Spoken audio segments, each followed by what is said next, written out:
suite, the first man to deal with it in any completeness. But although the term is constantly used in textbooks of phonetics for EFL, nobody ever seemed to want to define the word. And I gathered in time why they didn't, because they couldn't define it, because really they were only interested in a certain group of words, and if you apply the definition to those and don't extend it generally, then it won't work. But anyway, here's a definition I think does work. And I call it a weak form, then, is an alternate form of a word, so reduced in its articulation that it consists of a different set of phonemes. In other words, it could easily be a quite different word. And that's a very important difference. The one thing that really matters in language, the basic unit of language, is the word. And if you appear, the person you're talking to is expecting a certain word, expecting to recognize that word by its shape, by its constitution, in terms of the phonemes it's made up of, if he hears a different word, that may be upsetting to him, may be alarming to him, or disquieting to him, whichever way you want to put it. So, right, it may be a different word, that's the key matter. And now, why did people concentrate on a small number of words of weak forms? Because, in fact, the majority of words in English can weaken. It's only monosyllabic words that are very slightly affected only by, they're affected by assimilation, but they're not affected, in fact, by the more important things of complete change of phoneme so that the word becomes, in a sense, partly unrecognizable. By elision of vowels and so on, which is what we get in the words we're going to consider shortly.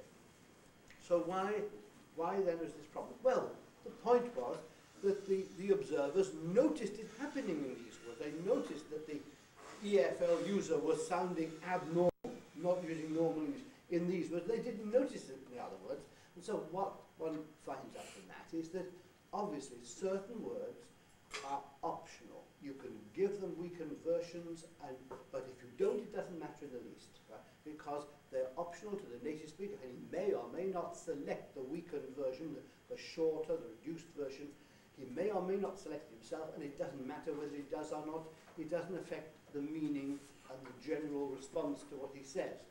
But there remain a certain small number of words, only about 40, which everybody in the whole English-speaking world, not just in southern England, right, but everybody in the whole English-speaking world tends to use most of these in ways that are strikingly different on different occasions. Strikingly different, because 1 minute there's a clear vowel in it, the next minute there's no vowel at all, perhaps. Right? So, now, the only thing to do is, as these create a different effect, they create an effect at best of, at worst, of misunderstanding. At best, they create an effect of sounding improperly, unsuitably formal in a situation when you want to sound natural and unstudied in your conversation. So there's the difference. And therefore, I identify this small group of the words, this vast number of words which can undergo weakening, reduction. I identify those as, again, I put this in bold type for you to see it clearly, weak form words with stylistically distinctive variants, right? So the style is drastically changed if you fail to use the weak form in the right place in one of these. Now, what is the overall effect, in fact, if you don't use weak forms at all? And a lot of beginners, a lot of people not very experienced, use hardly any, some none at all. Most people at school learn to use the weak forms of the and a. They learn to pronounce them the and right? Very few people at school go beyond that. It's when they get more fluent that they adopt weak forms. And there are various problems associated with this, but I was very interested in attending Claire Fletcher's very useful and constructively practical talk last week, and that she commented on this very fact, and she actually gave the sort of sentence to illustrate what happens that I've got here for you, because she read aloud the sentence, "It is 10 to 12. I would not have given it to him if I had known that he would not like it. It is 10 to 12. I would not have given it to him if I had known that he would not like it." I find it very difficult to say that. But what I did do when I said it was used, except for using strong forms where I ordinarily would have used weak forms, I simply used the same intonation and the same other feature, same rhythm as far as I could. Of course, it very fundamentally changes the rhythm. Because what I would have said was, it's 10 to 12. I wouldn't have given it to him if I'd known he wouldn't like it. Sounds very different when I say that. Very different to me. It may not sound all that different to you. If it doesn't, well, then, right, start cultivating, observing the difference. Because it's a big difference to all native speakers of English and to most of the people who acquire English with real fluency as a foreign language. And now, I've quoted Claire's sentence that she used. I got a slightly longer bit that I used to demonstrate the same thing. And here it is. I'm going to read it to you first of all, as I would normally say. I have to try and get some cash from our bank at lunchtime so that they can have the money that they want as soon as possible. What are they expecting us to pay them? Now, that's what I'd say normally, very naturally, and it sounds perfectly okay that way. Now I'm going to say it again, and you notice I've marked intonation on it, so to make sure that I stick to it exactly the same pattern. I only want to change the weak forms into strong forms, and hear what happens now. I shall have to try and get some cash from our bank at lunchtime so that they can have the money that they want as soon as possible. What are they expecting us to pay them? Yeah, no wonder you laugh. It is laughable when anybody pronounces an English sentence with so many strong syllables as that. And it sounds, the term that Claire quoted in her talk that I use for these, not wanting a very learned term, but one that I hope will go home vividly to people who I want to help remember this fact about English rhythm. I call that a rattling rhythm. It rattles. It's like a machine gun rattling. You've heard the machine gun's rapid rattle, haven't you? Anyway, it doesn't sound like normal English. Normal English speakers work like a cat. They pounce on the words that they're interested in and they glide past the words they're not interested in. So there's a light and shade in English sense. That wasn't a light and shade. It wasn't gliding along smoothly and pouncing firmly on the important things. It was rattling along, losing the contrast between the important syllables for the speaker and the unimportant. So I hope you remember that and try and use some of these weak forms. Use more than you have in the past, because you'll be very, very gifted if you employ all of them in the way idiomatically as we do. And if you could just improve your performance in them, it'll make a lot of difference to the naturalness, the normalness of your English. So, all right then, I've told you, I've given you good advice. What do I do next about convincing you? Because, I mean, you may well think, oh yes, it's a very good idea, but I don't think I can be bothered. Well, next thing I want to do is try and help to convince you by showing you how important it can be. I don't say that it's always equally important, but it can be quite important to do this. And it can be quite difficult if you don't. And I've got a set of sentences now to illustrate that. The first one says this: the present I'm giving him is a painting that I shall have done by Christmas. That's one version of it. Now the second version of it is, the present I'm giving him is a painting that I shall have done by Christmas. Now I made one very small difference in that sentence between the version that I said first of all and the version I said second.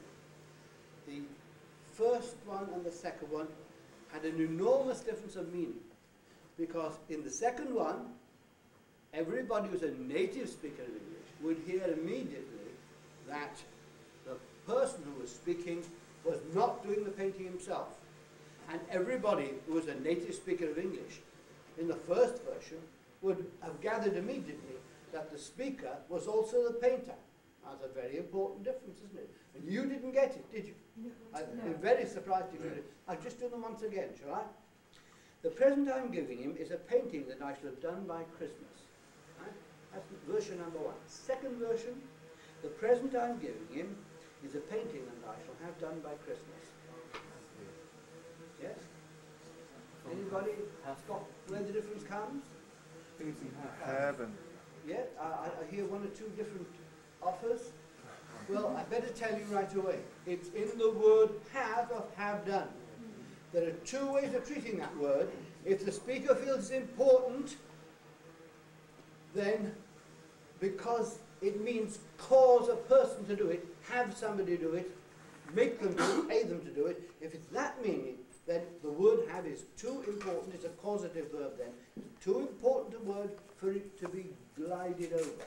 He wants to give it a firm, clear vowel. I'm going to have it done. Something that I shall have done, right? But if the word have is very unimportant, if it's merely an auxiliary verb that's there to conjugate the verb do, to give a past tense of it in that way, I should have done. He'll make it as short as possible and perhaps have no vowel at all in it. And it's certainly the shortest vowel he can make, the number 12 schwa vowel. So there's your difference then. I shall have done, I do it. I shall have done, I shall call somebody else to do it. Right. Second example then. This comes from, in fact, the book by Conran Arnold, Intonation of Colloquial English, for a few years in the early 60s. I used the first edition of their book with students at the university I was teaching at, and we came across this sentence where one person said, these books are awful, indicating presumably a group of books. And the other person said, or meant to say, two of them are all right.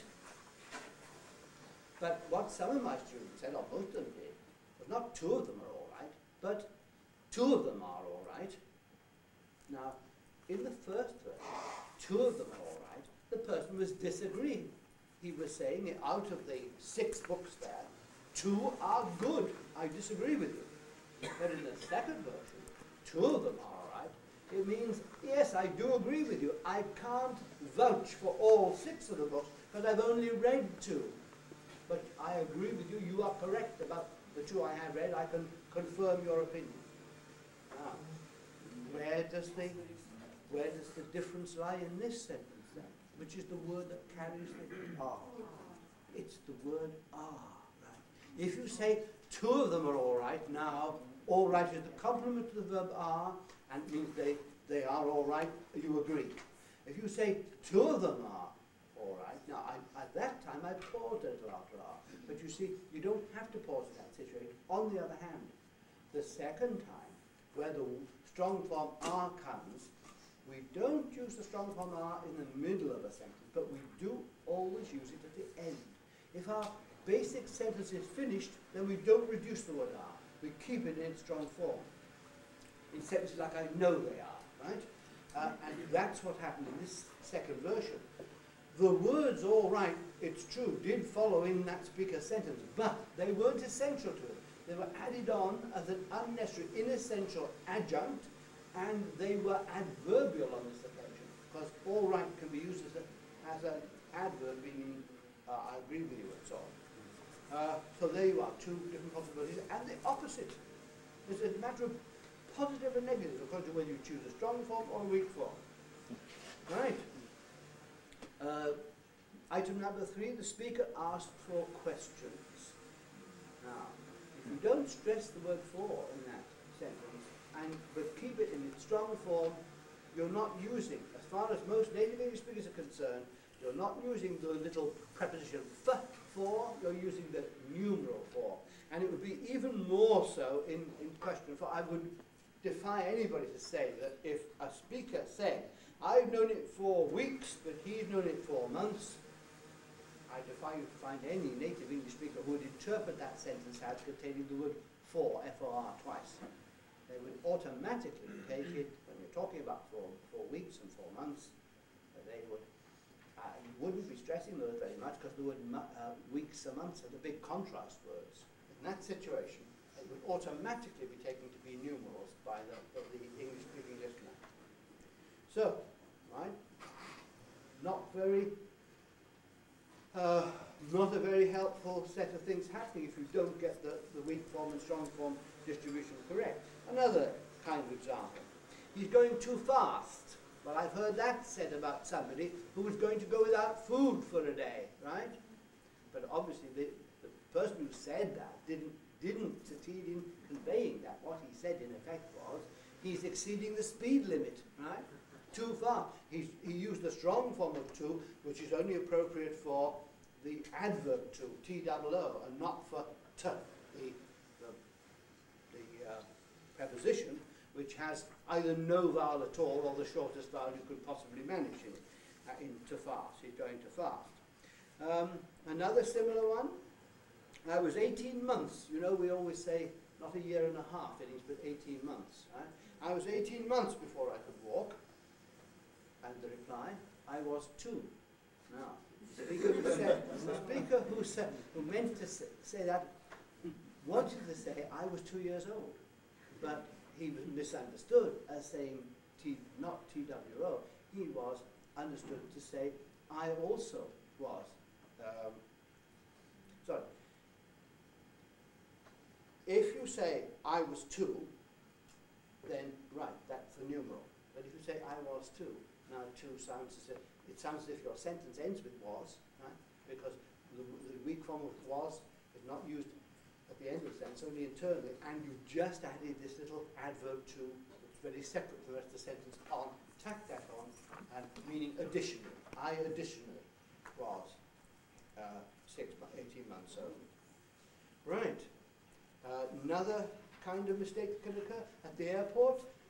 Somebody says, which flight are you taking? And the answer comes back, not the 5 to 6 as it means, when a person should say, if they want the 5:55, right. But if they say 526, then it sounds like 3 numerals, 5, 2, 6. Another example.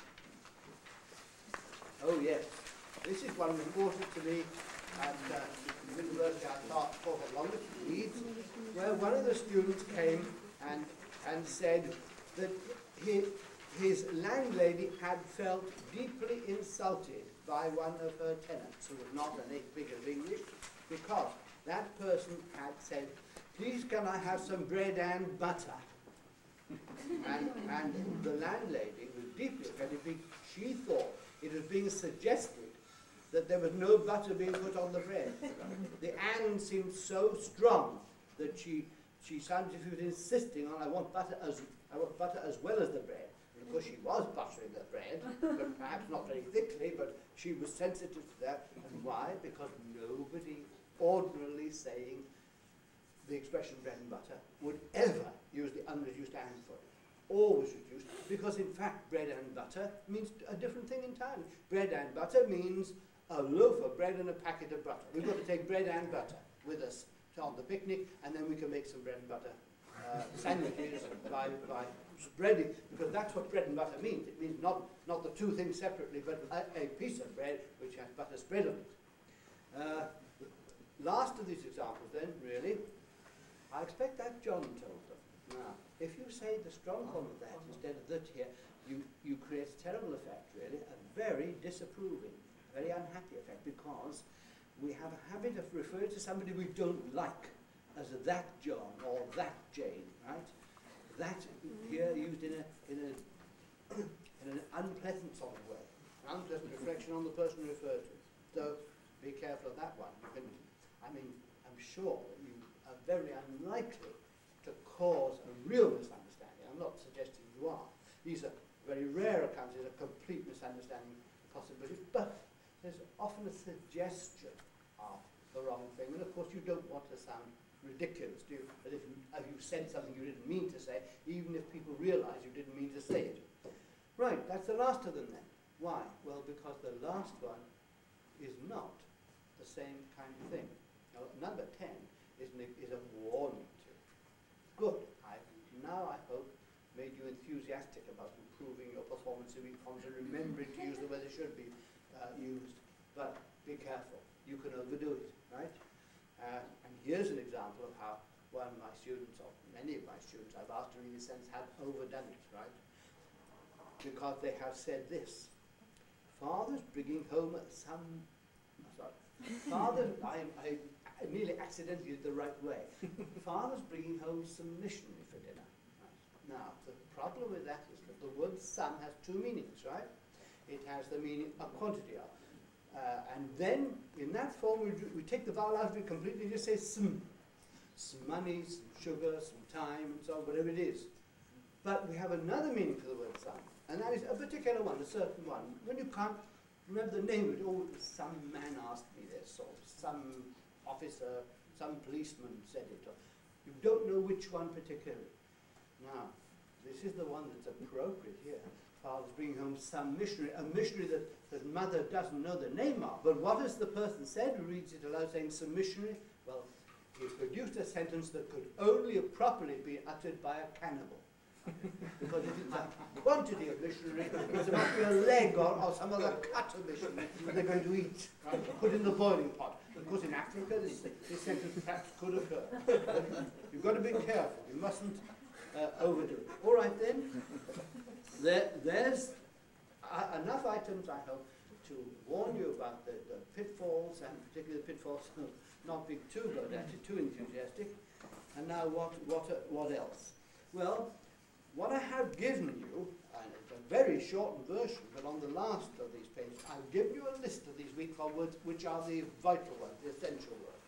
There are plenty of other words with weak forms, as I said. But people forget all the others, they don't matter. These do. And over the whole English-speaking world, people use these. Not 100% the same everywhere. You'll find some very small differences between usage in one part of the world and another. Very small. Mostly we do the same things to them all the time.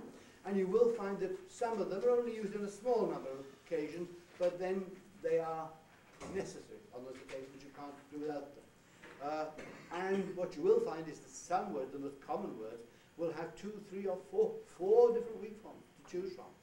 And usually it won't be just a simple option. The normal thing with weak forms beginning with H, for instance, that you use them at the beginning of a sentence, but not internally in a sentence, or not necessarily internally. And then it depends on what the sentence is like internally. If you've got other H's around, then probably be very unusual to use them in the middle of a sentence. There are complications like that. So a full account of how to use such weak forms would take me 20 pages, not a couple today. So I can't go into that, but you could find textbooks that have it. Will help you look to it. So what I want to do now, for the rest of the time, is draw your attention first of all then to that weak form short list. And by the way, on the right-hand side of that final page, I've got something else which is not weak form, but a very important group of words that resemble weak forms in a particularly important way. They are affected by the fact that they were weak forms or contained former weak forms. They are built out, they're developed out of, and they're characteristic of modern English. You won't find these in Shakespeare or earlier writing of the 18th century. You will find them in modern English, and usually they're not acknowledged, they're not used in ordinary printed books, but they are essential in the right situation, rhythmically, in spoken English. So the fact that these, and they're called contracted spellings, that's the usual term for them, the fact that these contractions are not used in all books doesn't mean that they aren't regularly the form of the expression you use in ordinary speech. They're not weak forms in themselves, because weak forms are weak. They can't be stressed, right? Normally, you can't stress a weak form. These can be very strongly stressed indeed, and some of them even have their own weak forms, but they are these unnecessary weak forms, the ones you can forget. You want really to learn to say each of these here, these things which have two spellings. They have a spelling which is the traditional one, which represents how they did sound 300-400 years ago, and they have the spelling which is the modern, normal version of them when they don't end a sentence. Because particularly with that first set, when you come to the end of the sentence, you can't use them. You can only use them within a sentence. So to that extent, they still retain something of the characteristic of weak form words. But they're not weak forms because they can be stressed. But you have to look at those, compare the two spellings, and remember, the pronunciation you're using, unless the word comes to the end of the sentence, should be the one you find in the, represented in the ordinary spelling in the right-hand column of the ordinary spellings, and the one given in phonetic transcription for you. And there are two sets of that kind of thing. All right, well, that's it then. About I've made clear to you which these are, and I could go into all sorts of details about the distribution, but perhaps one of the most interesting things to do now would be to see if you would like to take up the challenge to say some of these very simple sentences I put on page 2 of the handout. There are 12 sentences there, and I think I've put them probably in progressive order of difficulty. So, they're all sentences that I constantly hear said in ways that I find unnatural and abnormal. when people are speaking English spontaneously in conversation and want to sound natural and normal, they fail to at points where they have to say things like this. Now, would somebody like to say the first one for us? The easiest one. I take a chance. Chance of glory. Get it right? Nobody? Somebody's taking it out. Yeah, nobody wants it? The ice has melted. Very good. Yes, again, please. The ice has melted. That's right, exactly that. The ice has melted. In other words, there's no H in it, and the word has not the clear vowel, but the schwa vowel. The ice has melted. Absolutely correct, yes. Next one. Anybody else? Anybody offer? Come on. Yes. Yeah, that's right. What does it mean? Yes, again, please. What does it mean? Was he right? Was he right? No native English speaker would ever pronounce that. What does it mean? What does it mean? You might hear them say, what does it mean? Right? If they're very emphatic. But with that rhythm, you see, his pronunciation was perfect. His rhythm was perfect. But his choice of vowel in the word does didn't fit with it. Didn't fit. Because he's clever enough to get the rhythm right. But he's overlooked the fact that we make two adjustments. We get this rhythm, but we also make it easier for ourselves to utter it by using an easier vowel, a central vowel, rather than a just less central vowel.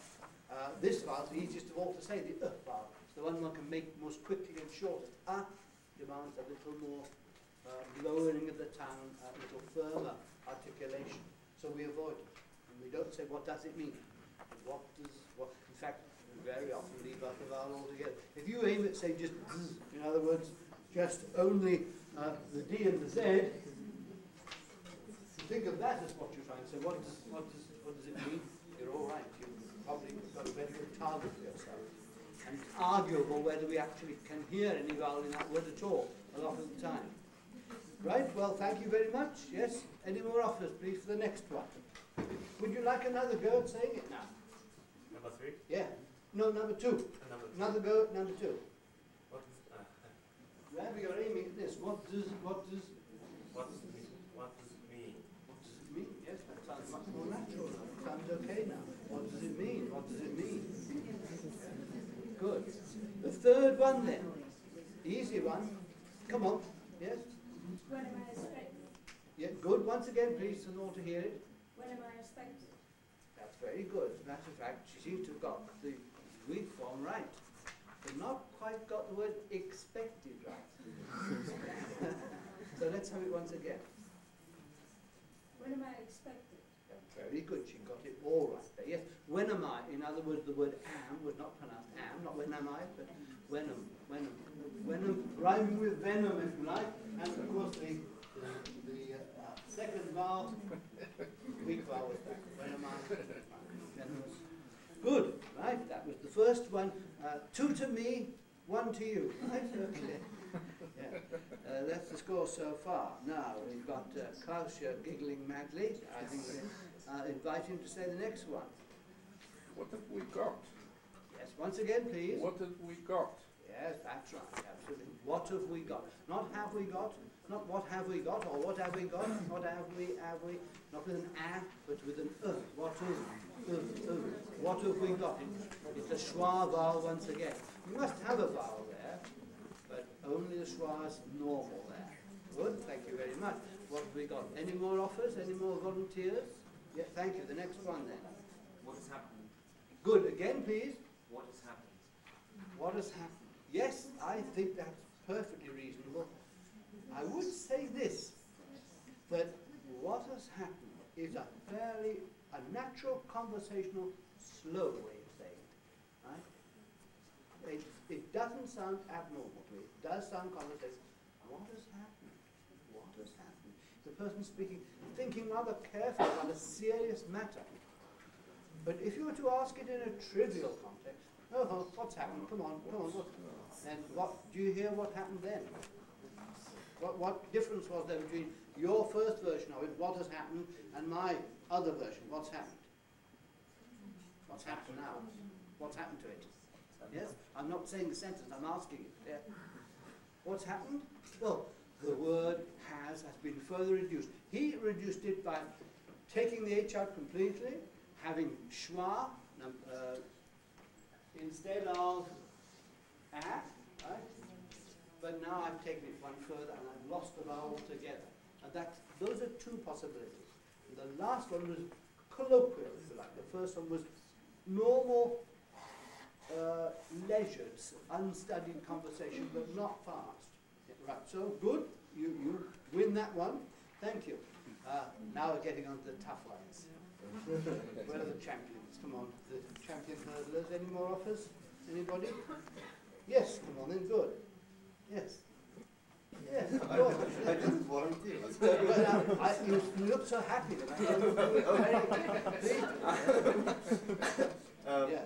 How long did he had it? Yes, once again then, please. How So they long? could all hear it, you see, yeah. How long did he had it? Well, I think that's just a little bit abnormal, not completely, but I don't think it's the most typical one. Would you like? I thought you put a hand up there. I think you were stretching an arm. Yes, go on then. How long have you had it? Ah, no, that wasn't as good as this, I'm afraid. How long had he had it? This is what I typically hear. Now, that would have been all right if you wanted to make it emphatic, and then you could have said, how long had he had it, right? I'm asking you again, how long had he had it? When now had is being given real stress because you're getting excited about it. But if it's a calm question, it won't be how long had he had it. It'll be how, can you hear this now? Listen carefully for it, please, because it's a very small difference. How long had he had it? How long had he, how long had he, and what have I done to it now? How long had he had it? Long had he, To the H. after the long, right, the next thing is just how long had he had? And of course, I haven't got any H on E either. How long had he, I'm using no colon on this because it's weak. How long had he had it? How long had he had it? The last had, of course, it's fully strong. Got its H, got its, the main verb. It means to have in the sense of possess, not conjugating a verb, not an auxiliary verb, it's a main verb. How long had he had it? This is what's tricky about some of these, difficult about them, is that they mix these words in important functions and in minor functions. And in the minor functions, we reduce their prominence. So how long had he had it? Right, another offer, it's a more easy one now. How about TH, eh? No. I shall have finished soon. Yes, and again, please, for more to hear it. I shall have finished soon. I shall have finished soon. Yes, that's about it, I think. That certainly is a possible variety. I think the same goes for this one as went for the one we had earlier where I said that would be quite normal in a serious conversation situation with a person thinking rather carefully about what he has to say. Not going very markedly slowly, but not saying it briskly, not fast. I shall have finished soon. I'd imagine many, now forgive this, there's sometimes differences of usage according to the type of person. Persons who have been school teachers, for instance, think a little more slowly, more carefully than others sometimes. And a person who is anxious for somebody to understand them and hear them, they don't sacrifice naturalness completely, but they do speak that little bit slower habitually. And then that sort of person will say, I shall have finished soon. I notice it often with mothers who want to be a good model for their children, and I shall have finished soon. In other words, this person says, I shall have, and shall, well, you can have a schwa in it if you want, right? I shall have. They put this H in because they feel it's clearer and better to say that. But actually, the faster you go, the less you can keep that. So I shall have, without the H would be the more fluent one. So there are two possibilities there, and you won on one of those. Good. Right. Oh, the next one's very easy, and everybody knows that, don't they? No? Yes? Anybody? What is it? That will do, that's right, that will do. I hope that's an easy one. Nobody ever, ever, ever says that will do, unless, of course, they are deliberately wanting to sound like a headmaster, right? If you want to be a teacher giving orders, that will do, right? That's enough. That will do. But that's stressing every word. So if you say, I've only brought you one bag of chips, oh, that will do. Right? Okay, if it's some trivial situation, it's all right. I've only got a pen, oh, that will do. Yes? Could you please transcript this? Yes, sir. That will do. That, and then only L before 2.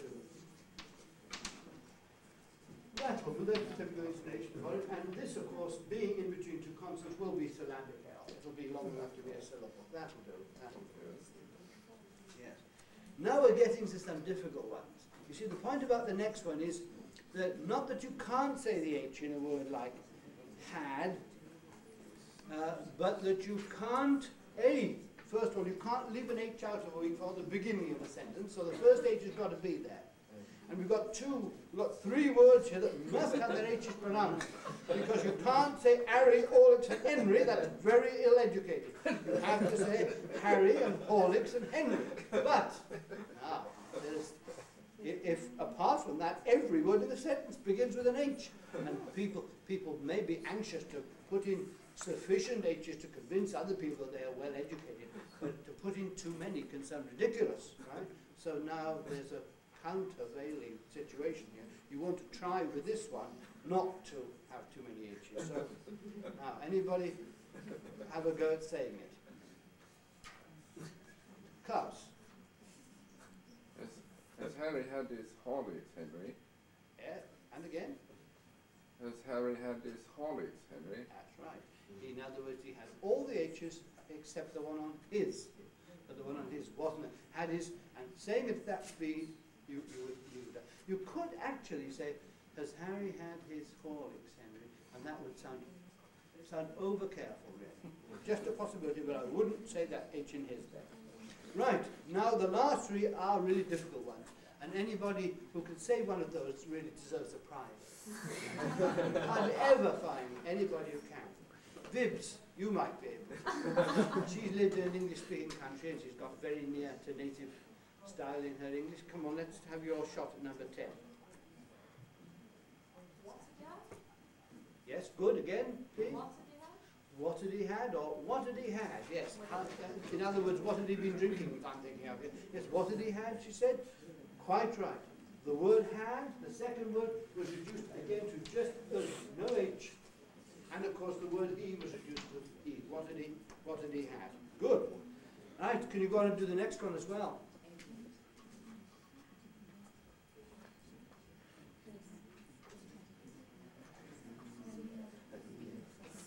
Anybody? Yes, that's good. That's good. Had he had a skinful. And the last one is the most difficult of all. Anybody brave enough to try it? This is the one that brings down the Goliaths every time, even the most brilliant ones. Yes, go on, have a shot. How many had he had? That's pretty good. And once again? How many had he had? Well, I think you could get away with that. It isn't what I would expect, actually. It isn't what I expect most often, but I think that is good enough to be called normal conversational English. It's just a little bit slowed down now. How many? How many had he had? Yes, it's the first H, or the second H you use it. I think the most natural of all would be, how many had he had? Many had he, many had he, many had he. And this is what many had he would look like in transcription. How many had he had? Try and say it yourself at that sort of speed. How many had he had? How many had he had? How many had he had? Well, however many he'd had, we've had enough this morning. Thank you very much.